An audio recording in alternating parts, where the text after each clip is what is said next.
Hello everyone, good morning, namaste. In last two videos, we have discussed some features of Indian economy during British rule.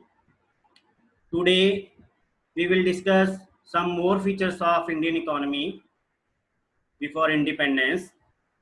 And the first feature of Indian economy is occupational structure during British rule. What was the state of occupational structure during British rule? We will discuss here. By occupational structure, we mean the distribution of working persons across different industries and sectors. So here occupational structure means how many persons are working in a particular sector. For example, how many persons are working in agriculture sector, how many persons are working in service sector, how many persons are working in manufacturing sector. So it shows the distribution of workforce among different sectors of the economy. For example, primary sector, secondary sector, and tertiary sector.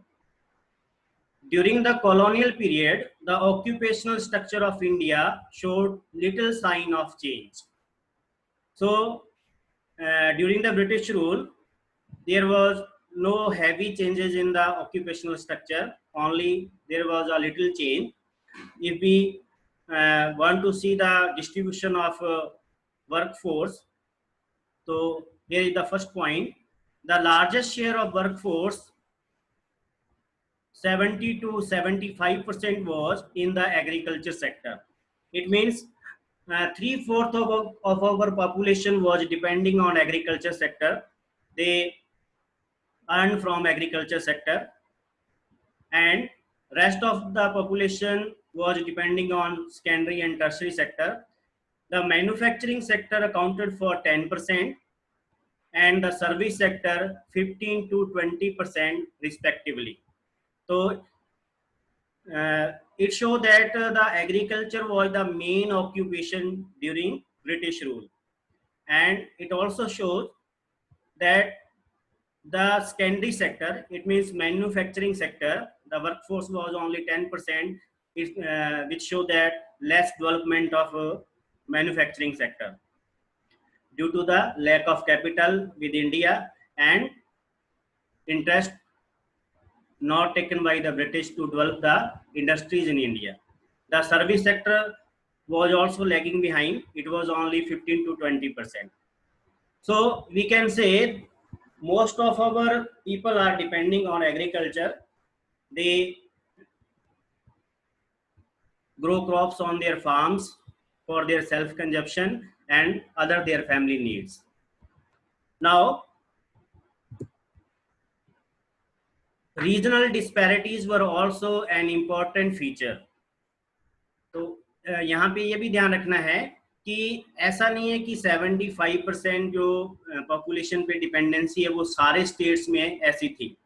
There was regional imbalance. It means some of the states were showing more dependency on agriculture and some of the states were showing less dependency on agriculture sector.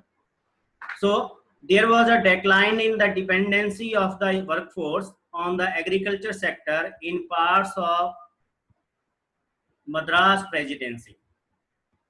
Madras Presidency means now in the day Tamil Nadu, Andhra Pradesh, Kerala and Karnataka together.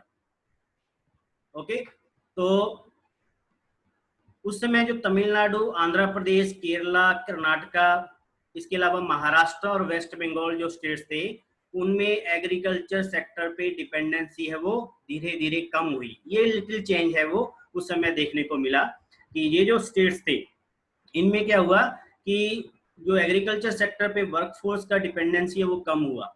जैसा हमने previous slides में discuss किया था कि इन areas में कुछ textiles और jute mill हैं वो डेवलप हुई थी. तो उस कारण से क्या है कि वर्कफोर्स धीरे धीरे कि कहाँ शिफ्ट होने लगा था, इंडस्ट्रीज में शिफ्ट होने लगा था. And increase the manufacturing and the service sector. तो जो workforce shifted from primary sector to secondary as well as tertiary sector in these states only. तो इन स्टेट्स के आपको नाम याद रखने हैं, ठीक है, जिन स्टेट्स में एग्रीकल्चर सेक्टर में वर्कफोर्स का जो डिपेंडेंसी है वो कम हुआ। But in other states like Orissa, Rajasthan and Punjab, there was an increase in the share of the workforce in agriculture in the states such as Odisha, Rajasthan and Punjab। तो ये तीन नाम भी आपको याद रखने हैं कि जो स्टेट्स हैं उड़ीसा, राजस्थान और पंजाब, इनमें जो एग्रीकल्चर सेक्टर पे डिपेंडेंसी बढ़ी थी, जबकि कुछ स्टेट्स हैं उनमें एग्रीकल्चर सेक्टर पे डिपेंडेंसी कम हुई थी। अगर ओवरऑल देखें तो हमारा जो पॉपुलेशन का ज्यादातर जो हिस्सा था, जैसा मैंने पहले ही बताया, 3/4 of our population was depending on agriculture for their earning। So हमें यह भी मालूम है कि जैसे जैसे वर्कफोर्स एग्रीकल्चर सेक्टर से सेकेंडरी सेक्टर में शिफ्ट होता है और फर्दर फिर सर्विस सेक्टर में शिफ्ट होता है, तो उससे क्या है कि कोई भी इकोनॉमी है वो ज्यादा डेवलप करती है। लेकिन अगर एग्रीकल्चर सेक्टर पे वर्कफोर्स ज्यादा होगा, ठीक है, तो उस इकोनॉमी का डेवलपमेंट बहुत कम होगा, क्योंकि वहां पर सरप्लस लेबर होगी, वहां पे सीजनल अनएम्प्लॉयमेंट होगा, डिस्गाइज अनएम्प्लॉयमेंट होगा, ठीक है। तो जो वर्कफोर्स है, जो लेबर है, उसकी जो एफिशिएंसी को पूरी तरह से यूज एग्रीकल्चर सेक्टर में नहीं किया जा सकता, क्योंकि वहां पे उस समय सरप्लस लेबर थी। तो हम कह सकते हैं कि उस समय जो अगर वर्कफोर्स के पॉइंट ऑफ व्यू से देखा जाए, ऑक्यूपेशनल स्ट्रक्चर के पॉइंट ऑफ व्यू से देखा जाए, तो हमारी इकोनॉमी कैसी थी? बैकवर्ड इकोनॉमी थी। क्लियर? तो ऑक्यूपेशनल स्ट्रक्चर के बारे में ये चीजें आपको ध्यान रखनी है कि primary sector, secondary sector, tertiary sector में वर्कफोर्स कितना था, कौन से ऐसे स्टेट्स हैं जिनमें एग्रीकल्चर सेक्टर पे डिपेंडेंसी कम हुई, और कौन से ऐसे सेक्टर्स हैं जिनमें एग्रीकल्चर सेक्टर पे डिपेंडेंसी है वो इंक्रीज हुई। इसके अलावा जो सेकेंडरी सेक्टर है उसमें वर्कफोर्स जो है वो सबसे कम है।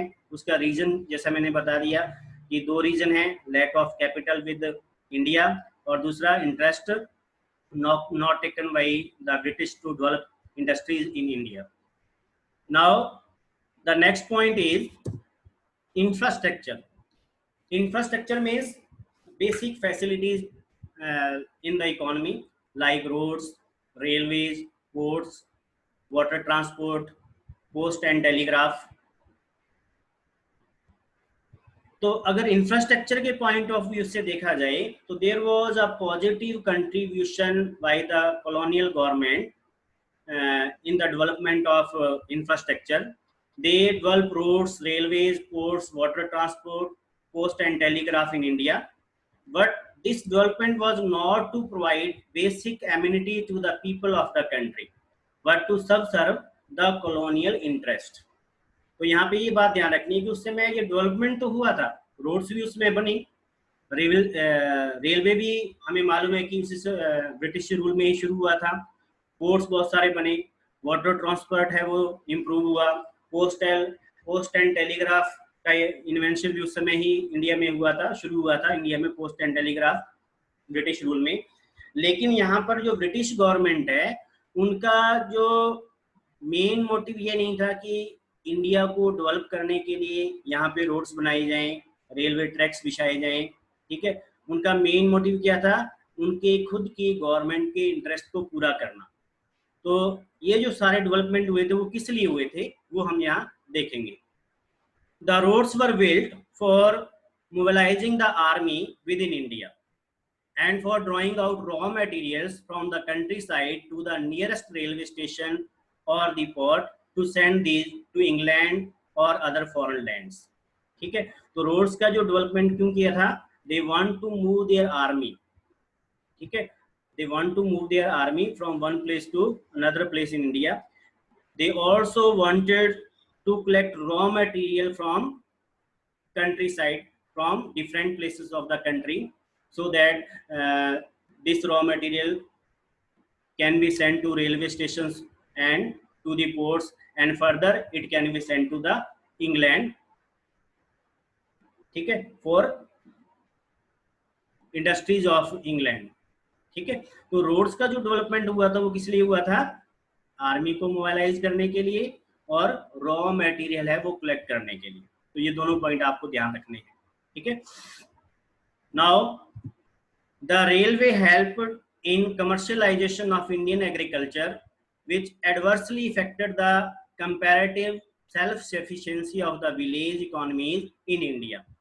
तो रेलवे के डेवलपमेंट को अगर देखा जाए तो मेन उनका मकसद क्या था, रेलवे को क्यों डेवलप किया गया था, ताकि जो हमारी इंडियन एग्रीकल्चर है उसका कमर्शियलाइजेशन हो सके, ठीक है। और कमर्शियलाइजेशन हमने ऑलरेडी डिस्कस किया है कि फार्मर्स को फोर्स किया जाता था कि वो कमर्शियल क्रॉप्स ग्रो करें, लाइक इंडिगो है, कॉटन है, जूट है, स्पाइसेस हैं, ठीक है। तो इससे क्या हुआ कि जब रेलवे डेवलप हुआ तो जो फार्मर्स थे उनको अपना जो प्रोडक्शन था इजीली वो सेल कर सकते थे। इसलिए क्या हुआ कि इंडिया में उस समय जो कैश क्रॉप्स का जो प्रोडक्शन था वो धीरे धीरे इंक्रीज होने लगा। लेकिन इसका एक बैड इम्पैक्ट भी पड़ा। बैड इम्पैक्ट क्या पड़ा, इससे क्या है कि फूड ग्रेन का जो प्रोडक्शन था वो कम हो गया, जिससे क्या है कि जो विलेज इकोनॉमी थी वो सेल्फ सफिशिएंट नहीं रही। अब विलेजर्स को क्या करना पड़ता था कि फूड ग्रेन्स मार्केट से परचेज करना पड़ता था, जो कि हमारे इंडिया में इजीली प्रोड्यूस हो सकता था। तो ये एक एडवर्स इफेक्ट पड़ा रेलवे का। हालांकि एक पॉजिटिव इम्पैक्ट तो ये है कि इससे क्या है कि कमर्शियलाइजेशन बढ़ा, ठीक है, फार्मर्स को सरप्लस इनकम होने लगी। लेकिन इसके साथ साथ इसका बैड इम्पैक्ट भी पड़ा कि इसमें हम फूड ग्रेन के प्रोडक्शन में सेल्फ सफिशिएंट नहीं रहे। तो ये भी आपको याद रखना है कि रेलवे को इंट्रोड्यूस करने का मेन मोटिव क्या था ब्रिटिश गवर्नमेंट का। The third point is the introduction of the expensive system of electric telegraph in India similarly serve the purpose of maintaining law and order, ठीक है। तो जो कम्युनिकेशन सिस्टम था उस समय, टेलीग्राफ, इलेक्ट्रॉनिक टेलीग्राफ, उसको develop करने का मकसद ये नहीं था कि कम्युनिकेशन फैसिलिटीज हैं वो इंडियंस को प्रोवाइड की जाए। उसका मेन मकसद क्या था कि पूरे इंडिया में लॉ एंड ऑर्डर को कैसे मेंटेन किया जा सकता है इजीली। इसलिए जो टेलीग्राफ का इंट्रोडक्शन हुआ इंडिया में ब्रिटिशर्स के द्वारा, ताकि लॉ एंड ऑर्डर को मेंटेन किया जा सके। तो अगर इन तीनों पॉइंट्स को अपने देखते हैं, चाहे रोड्स को देखें या रेलवे को देखें या इलेक्ट्रॉनिक टेलीग्राफ को देखें, तो इन तीनों में ये स्पष्ट हो जाता है कि जो इंफ्रास्ट्रक्चर डेवलप किया ब्रिटिश गवर्नमेंट ने, उनका मेन मोटिव क्या था, अपने खुद के इंटरेस्ट को पूरा करना, न कि इंडिया का डेवलपमेंट करना। नाउ रेलवे के इंट्रोड्यूस होने से हमारी इकोनॉमी में क्या इफेक्ट पड़ा, ठीक है। What were the effects of railway. The British introduce the railways in India in 1850। तो ये आपको ईयर याद रखना है, ये पूछा भी जाता है कई बार एग्जाम में कि ब्रिटिशर्स ने इंडिया में रेलवे को कब इंट्रोड्यूस किया था, in the year of 1850। It is considered one of the most important contribution of the Britishers. It affected the structure of the Indian economy in many ways, ठीक है। तो ये स्लाइड बहुत इंपॉर्टेंट है। इसमें जो पूछा गया है कि किस तरह से रेलवे का कंट्रीब्यूशन क्या था हमारे डेवलपमेंट में, चाहे वो इंडिया के डेवलपमेंट के लिए उन्होंने रेलवे इंट्रोड्यूस नहीं किया, लेकिन फिर भी उसका इनडायरेक्टली हमारी इकोनॉमी के डेवलपमेंट पर बहुत असर पड़ा, ठीक है। तो क्या असर था देखते हैं। It enabled people to undertake long distance travel and thereby break geographical and cultural barriers। तो रेलवे के इंट्रोडक्शन से सबसे बड़ा फायदा क्या हुआ कि अब लोग एक जगह से दूसरी जगह मूव कर सकते थे, ठीक है, जिससे क्या है कि जियोग्राफिकल बाउंड्रीज हैं वो ब्रेक हुई। इसके अलावा लोगों को एक दूसरे के कल्चर को जानने में हेल्प मिली, ठीक है। इससे क्या हुआ, जैसे पंजाब का आदमी है वो महाराष्ट्र जाने लगा, महाराष्ट्र का आदमी नॉर्थ इंडिया की तरफ आने लगा, नॉर्थ इंडिया के आदमी साउथ इंडिया की तरफ जाने लगे। तो इससे क्या हुआ कि हमारे जो इंडियंस थे उनको एक दूसरे के कल्चर को जानने में हेल्प मिली, ठीक है। तो ये एक पॉजिटिव इफेक्ट था रेलवे का, हम ये कह सकते हैं। Second point is it helped in integrating the nation, ठीक है। तो जब हम इंटीग्रेशन की बात करते हैं, नेशनल इंटीग्रेशन की बात करते हैं, तो जब लोग एक जगह से दूसरी जगह मूव होने लगे, एक दूसरे के कल्चर को जानने लगे, तो इससे क्या हुआ कि हमारा जो नेशनल इंटीग्रेशन था वो इंक्रीज हुआ। ठीक है, इससे हमारी जो राष्ट्रीय एकता थी उसको मजबूती मिली। ठीक है, now the third point is it fostered commercialisation of Indian agriculture, ये ऑलरेडी हमने डिस्कस कर लिया है, which adversely affected the self sufficiency of the village economy in India. तो इसके दोनों इफेक्ट थे, पॉजिटिव इम्पैक्ट भी था और नेगेटिव इम्पैक्ट भी था। पॉजिटिव इम्पैक्ट ये था कि अब जो फार्मर्स हैं वो कैश क्रॉप्स ग्रो करने लगे थे, जिससे क्या कि उनकी थोड़ी इनकम इंक्रीज हुई। और बैड इम्पैक्ट क्या था कि हम फूड ग्रेन के जो प्रोडक्शन में है वो सेल्फ सफिशिएंट नहीं रहे। Now the next point is the volume of India's export trade undoubtedly expanded. ठीक है, due to the introduction of railway and ports, our exports were increased. ठीक है, उस समय हमारे एक्सपोर्ट्स क्या हो गए, बढ़ गए थे। और हमने इससे पहले वाले वीडियो में पढ़ा था कि हमारे एक्सपोर्ट उस समय सरप्लस थे। तो अगर वो जो एक्सपोर्ट्स हमारे सरप्लस थे, ठीक है, उससे जो होने वाली इनकम अगर उस समय इंडिया पे खर्च की जाती तो इसका हमें फायदा मिलता। ठीक है, लेकिन जो एक्सपोर्ट्स से होने वाली इनकम थी वो ब्रिटिश गवर्नमेंट के ऑफिशियल्स पर खर्च की गई, जिसके कारण क्या कि इसका फायदा हमें पूरी तरह से नहीं मिल पाया। लेकिन अगर अपनी बैलेंस शीट को देखें, ठीक है, बैलेंस शीट है जिसमें हमारे एक्सपोर्ट और इंपोर्ट का रिकॉर्ड रहता है, जिसको अपने बैलेंस ऑफ ट्रेड बोलते हैं। तो बैलेंस ऑफ ट्रेड उस समय क्या था, सरप्लस में था। और बैलेंस ऑफ ट्रेड जब भी सरप्लस में होता है तो उस इकोनॉमी के लिए वो फायदेमंद होता है। ठीक है, अगर इस समय हमारा बैलेंस ऑफ ट्रेड सरप्लस में आ जाए तो हमें बहुत फायदा मिलेगा। लेकिन उस समय हमारा बैलेंस ऑफ ट्रेड सरप्लस में था, लेकिन उस सरप्लस का फायदा हमारी इंडियन इकोनॉमी को नहीं दिया गया कॉलोनियल रूल द्वारा। Now the next point is it provided employment opportunities to the people. तो ये भी एक पॉजिटिव कंट्रीब्यूशन है कि इससे क्या हुआ कि लोगों को एम्प्लॉयमेंट अपॉर्चुनिटी मिली, एम्प्लॉयमेंट इंक्रीज होने लगा। तो ये सब रेलवे के इफेक्ट थे जो इंडियन इकोनॉमी में पड़े। ठीक है, पहली बात तो ये है कि हमने एक दूसरे के कल्चर को जाना, एक प्लेस से दूसरी प्लेस पर मूव करना इजी हो गया। जो फार्मर्स थे उनको मार्केट का एक्सेस है वो इजी हो गया, जिससे वो कमर्शियलाइजेशन ऑफ क्रॉप्स है वो इंक्रीज हुआ। हमारा जो एक्सपोर्ट्स थे वो सरप्लस में हो गए। इसके अलावा जो एम्प्लॉयमेंट है वो जनरेट हुआ। तो ये सारे रेलवे के इफेक्ट पड़े इंडियन इकोनॉमी पे। Now what were the positive contributions of British rule in India? क्या क्या पॉजिटिव कंट्रीब्यूशन था ब्रिटिश रूल का इंडिया के लिए, वो हम यहाँ डिस्कस करेंगे। The first contribution, they introduce the railway, ports and water transport system. तो उन्होंने इंडिया में रेलवे, पोर्ट्स और वाटर ट्रांसपोर्ट सिस्टम को इंट्रोड्यूस किया। ठीक है, इससे पहले रेलवे, पोर्ट और वाटर ट्रांसपोर्ट सिस्टम इंडिया में इतना मजबूत नहीं था जितना कि ब्रिटिश गवर्नमेंट के समय हुआ। तो ये एक पॉजिटिव कंट्रीब्यूशन है। ठीक है, दूसरा, they develop the modern system of communication, post and telegraph. उस समय क्या कि पोस्ट एंड टेलीग्राफ है वो मॉडर्न सिस्टम माने जाते थे।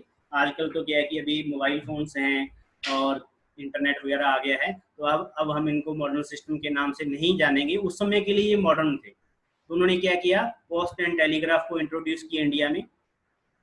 The modern banking system was established by Britishers. They formed the Imperial Bank of India. आज हम जो बैंकिंग सिस्टम देखते हैं इंडिया में, it was introduced by the Britishers.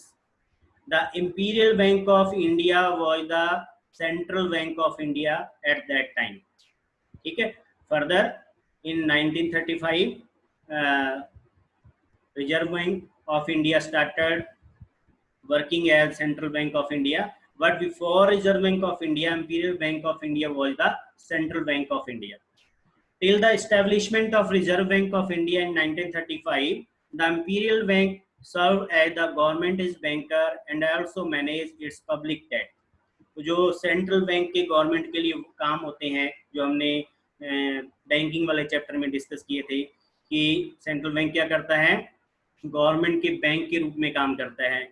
क्या करता है वो बैंक, गवर्नमेंट के डिपॉजिट्स को एक्सेप्ट करता है, गवर्नमेंट को लोन देता है, और गवर्नमेंट का जो पब्लिक डेट होता है उसको मैनेज करता है। तो वो काम सारे का सारा जो अब रिजर्व बैंक ऑफ इंडिया कर रहा है, ब्रिटिश रूल में कौन सा बैंक कर रहा था? Imperial bank of India. तो इसका मतलब बैंकिंग सिस्टम जो है वो उन्होंने इंट्रोड्यूस किया। They develop irrigation works which created new grain and cotton producing regions। Irrigation facilities उन्होंने डेवलप की जिसके कारण क्या है कि फूड ग्रेन और कॉटन प्रोड्यूसिंग जो एरियाज थे वो एक्सपेंड हुए। तो ये सारे पॉजिटिव कंट्रीब्यूशन थे ब्रिटिश गवर्नमेंट के। हालांकि उन्होंने इंडिया को डेवलपमेंट करने के लिए, इंडिया को डेवलप करने के लिए ऐसा नहीं किया था, वो खुद के उनके अपने इंटरेस्ट थे, लेकिन इनडायरेक्टली जो हमारी इकॉनमी थी उस पर ये पॉजिटिव इम्पैक्ट पड़े। तो ये भी बहुत बार एग्जाम में पूछा जाता है कि what were the positive contributions of British rule in India. तो you may write the answer from here. Now the negative contributions. Negative contributions per capita income was very low. The first negative contribution, जो भी development हुआ British rule में, उस development का फायदा है वो इंडियंस को नहीं मिला। इस कारण से हमारी जो पर कैपिटा इनकम थी वो बहुत कम थी। ठीक है, पहली बात तो ये है कि एग्रीकल्चर पे डिपेंडेंसी ज़्यादा थी, वहाँ पर सरप्लस लेबर था। ठीक है, दूसरी बात ये है कि मैन्युफैक्चरिंग सेक्टर का डेवलपमेंट इतना ज़्यादा नहीं हुआ, सर्विस सेक्टर का डेवलपमेंट इंडिया में नहीं हुआ, उसमें वो सर्विसेज बाहर से हायर करते थे। ठीक है, तो इस कारण से क्या हुआ कि जो पर कैपिटा इनकम है वो बहुत कम रह गई इंडिया में। दूसरा, large scale unemployment and under employment. ठीक है, तो उस समय जो अनएम्प्लॉयमेंट सिचुएशन थी वो बहुत ज़्यादा थी। ठीक है, या तो लोग अनएम्प्लॉयड थे या फिर अंडर एम्प्लॉयड थे due to the heavy dependency on agriculture sector. The industrial sector was trying for modernization, diversification, capacity building and public investment। ठीक है, ये ऑलरेडी मैंने बता दिया कि इंडस्ट्रियल सेक्टर में उन्होंने कोई इंटरेस्ट नहीं लिया ब्रिटिश गवर्नमेंट ने, जिसके कारण क्या कि वहाँ किसी तरह का कोई मॉडर्न इंडस्ट्री सेटअप नहीं हुई। जो हमारी इंडस्ट्री थी उनमें किसी तरह का डाइवर्सिफिकेशन नहीं हुआ। डाइवर्सिफिकेशन मतलब डिफरेंट टाइप की इंडस्ट्रीज को डेवलप करना। कैपेसिटी बिल्डिंग का काम नहीं हुआ और उसमें किसी तरह का पब्लिक इन्वेस्टमेंट इंडस्ट्रियल सेक्टर में नहीं हुआ। Next point is there was no capital goods industries. जो कैपिटल गुड्स इंडस्ट्रीज होती हैं, कैपिटल गुड इंडस्ट्रीज होती क्या है, पहले हमें उसका मीनिंग जान लेना चाहिए। Capital good industry means the industry which is producing the capital goods like machines. ठीक है, ऐसी इंडस्ट्री जो मशीन्स प्रोड्यूस करती है। तो कैपिटल गुड इंडस्ट्री हमारे यहाँ उस समय बिल्कुल भी डेवलप नहीं हुई। ठीक है, अगर उस समय इंडिया में मशीन्स डेवलप होती तो फर्दर क्या होता कि जो मैन्युफैक्चरिंग सेक्टर है उसका डेवलपमेंट है वो और ज़्यादा फास्ट हो जाता। लेकिन क्योंकि कैपिटल गुड क्या कोई इंडस्ट्री नहीं था उस समय, इसलिए क्या है कि जो मैन्युफैक्चरिंग सेक्टर है उसका डेवलपमेंट आज भी इंडिया में बहुत स्लो है। Next is the agriculture sector was saddled with surplus labor and extremely low productivity। ठीक है, mass illiteracy was there। ठीक है, mass illiteracy was there। तो एग्रीकल्चर सेक्टर के बारे में हमने बहुत बार डिस्कस कर लिया कि वहाँ पे सरप्लस लेबर थी, प्रोडक्टिविटी बहुत कम थी। तो इनके डेवलपमेंट के लिए ब्रिटिश गवर्नमेंट ने कोई अलग से इंसेंटिव नहीं लिया, जिस कारण से ये सारे जो हैं वो हमारी इकोनॉमी पे नेगेटिव इम्पैक्ट पड़े। तो ये था पूरा यूनिट हमारा जिसमें हमने डिफरेंट सेक्टर में जो ब्रिटिश गवर्नमेंट थी उनके क्या कंट्रीब्यूशन थे, डिफरेंट सेक्टर में कितना डेवलपमेंट था, वो हमने इस फर्स्ट चैप्टर में डिस्कस किया।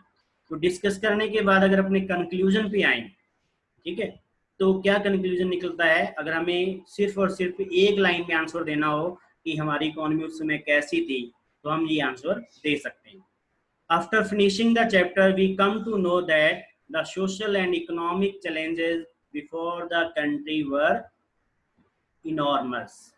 ठीक है, तो जो सोशल चेंजेस थे, सोशल हेल्थ एजुकेशन से रिलेटेड जो चैलेंजेस थे, इकोनॉमिक चैलेंजेस थे, इंफ्रास्ट्रक्चर है, ऑक्यूपेशनल स्ट्रक्चर है, different sectors, development of different sectors of the economy है, ठीक है। ये सारे जो इकोनॉमिक चैलेंजेस थे वो काफ़ी बड़ी मात्रा में थे उस समय, ठीक है, जिनको दूर करने के लिए ब्रिटिश गवर्नमेंट ने अपनी तरफ से कोई प्रयास नहीं किया। तो इसी के साथ हमारा ये चैप्टर पूरा होता है। थैंक यू बेटा, थैंक यू फॉर वॉचिंग।